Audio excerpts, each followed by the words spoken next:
Hello, ഇന്ന് നമുക്കൊരു അടിപൊളി ബീഫ് കറി ഉണ്ടാക്കാം. അപ്പോൾ ആദ്യം തന്നെ അതിന് വേണ്ടിയിട്ടുള്ള മസാലയാണ് റെഡിയാക്കി എടുക്കുന്നത്.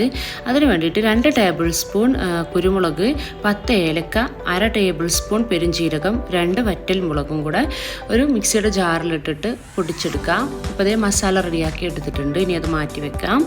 അടുത്തതായിട്ട് ഒരു ചോപ്പറിലോട്ട് 15 വെളുത്തുള്ളി ചേർത്ത് കൊടുക്കാം. അതിൻ്റെ നേർപകുതി ഇഞ്ചി കഷ്ണം ചേർക്കുക. പിന്നെ ഒരു 4 പച്ചമുളക് കൂടെ ചേർത്തിട്ട് അതും കൂടെ ഒന്ന് ചോപ്പ് ചെയ്തിട്ട് മാറ്റി വെക്കാം.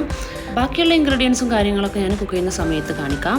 അപ്പോൾ ഇതൊരു പ്രഷർ കുക്കറിലാണ് ഈ ഒരു കറി ഉണ്ടാക്കുന്നത്. അപ്പോൾ അതിന് വേണ്ടിയിട്ട് പ്രഷർ കുക്കർ ഒന്ന് ഹോട്ടാക്കി എടുത്ത ശേഷം അതിലേക്ക് 2 ടേബിൾ സ്പൂൺ കോക്കനട്ട് ഓയിൽ ചേർത്ത് കൊടുത്തു. ചെറിയ 2 പീസ് പട്ട ചേർത്ത് കൊടുത്തിട്ടുണ്ട്. 10 ഗ്രാമ്പൂവും ചേർത്തിട്ടുണ്ട്. അതൊന്ന് വഴറ്റിയെടുത്ത ശേഷം അതിലേക്ക് 10 ചെറിയുള്ളി സ്ലൈസ് ചെയ്തതാണ് ചേർത്ത് കൊടുത്തിട്ടുള്ളത്. അതൊന്ന് ഗോൾഡൻ ബ്രൗൺ കളറായിട്ട് വരുമ്പോൾ നമ്മൾ നേരത്തെ ചതച്ച് വെച്ചേക്കുന്ന ഇഞ്ചി, വെളുത്തുള്ളി, പച്ചമുളകിൻ്റെ ആ ഒരു മിക്സ് ചേർത്ത് കൊടുക്കാം. ചെറുതായിട്ടൊന്ന് വഴറ്റിയെടുത്ത ശേഷം ഇതിലേക്ക് ബീഫ് ചേർത്ത് കൊടുക്കാം. ഞാനിവിടെ 1 കിലോ ബീഫാണ്. നന്ന് കഴുകി വൃത്തിയാക്കിയിട്ട് വെള്ളമൊക്കെ കളഞ്ഞെടുത്തിട്ടുണ്ട്. അപ്പോൾ ആ ഒരു ബീഫ് ചേർത്ത ശേഷം അതിലേക്ക് 2 മീഡിയം സൈസുള്ള ഒനിയൻ സ്ലൈസ് ചെയ്ത് ചേർത്തിട്ടുണ്ട്. പിന്നെ ഒരു വലിയ ടൊമാറ്റോ സ്ലൈസ് ചെയ്ത് ചേർത്തിട്ടുണ്ട്. പിന്നെ കുറച്ച് കറിവേപ്പിലയും കൂടെ ചേർത്ത് കൊടുത്തിട്ടുണ്ട്. ഇതിലേക്ക് 1/2 ടേബിൾ സ്പൂൺ ഉപ്പും കൂടെ ചേർക്കുക. പിന്നെ ഒരു 1/2 ടീസ്പൂൺ മഞ്ഞൾപ്പൊടി ചേർത്ത് കൊടുക്കുക. 1/2 ടേബിൾ സ്പൂൺ മല്ലിപ്പൊടി ചേർത്ത് കൊടുക്കുക.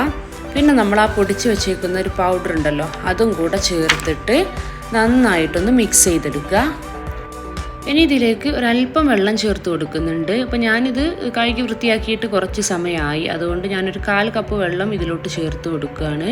ഇതിപ്പം പെട്ടെന്ന് തന്നെ കഴുകിയ ശേഷം അധികം വെള്ളമൊന്നും വാർന്നിട്ടില്ലെങ്കിൽ വെള്ളം ചേർത്ത് കൊടുക്കേണ്ട ആവശ്യമില്ല. ഇതിൽ തന്നെ വെള്ളം ഉണ്ടായി വരും. ശേഷം കുക്കർ അടച്ച് വെച്ചിട്ട് ഹൈ ഫ്ലെയിമിൽ ഒരു വിസിലടിപ്പിക്കുക. അതിനുശേഷം ഫ്ലെയിം ലോ ടു മീഡിയം ഫ്ലെയിമിലാക്കി വെച്ചിട്ട് ഒരു 4 വിസിലൂടെ അടിച്ചിട്ടുണ്ട്. അപ്പോൾ എൻ്റെ ബീഫ് ആ സമയത്ത് വെന്ത് കിട്ടിയിട്ടുണ്ട്. പിന്നെ എല്ലാ വീഡിയോയിലും പറയുന്ന പോലെ തന്നെ പ്രഷർ കുക്കറിൻ്റെ വലിപ്പവും അതുപോലെ തന്നെ ബീഫിൻ്റെ ഓരോ നാട്ടിൽ കിട്ടുന്ന ബീഫിൻ്റെ വേവ് അനുസരിച്ച് ഇതിൻ്റെ വിസിലിൽ മാറ്റം വന്നേക്കാം. അത് നിങ്ങളുടെ ആവശ്യാനുസരണം നിങ്ങൾ ചെയ്തെടുക്കുക. പിന്നെ എയർ പോയ ശേഷം നമുക്കിതിനെ തുറന്ന് നോക്കാം.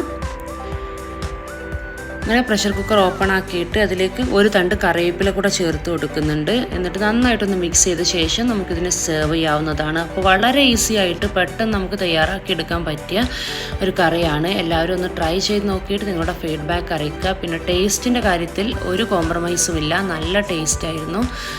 അപ്പോൾ ഈ ഒരു വീഡിയോ നിങ്ങൾക്ക് ഉപകാരപ്പെടുമെന്ന് വിചാരിക്കുന്നു. ചാനൽ ഇതുവരെ സബ്സ്ക്രൈബ് ചെയ്യാത്തവരാണെങ്കിൽ പ്ലീസ് സബ്സ്ക്രൈബ് ചെയ്തൊന്ന് സപ്പോർട്ട് ചെയ്തേക്കണേ. പുതിയ റെസിപ്പിയുമായി കാണുന്നത് വരേക്കും ബൈ. Thanks for watching.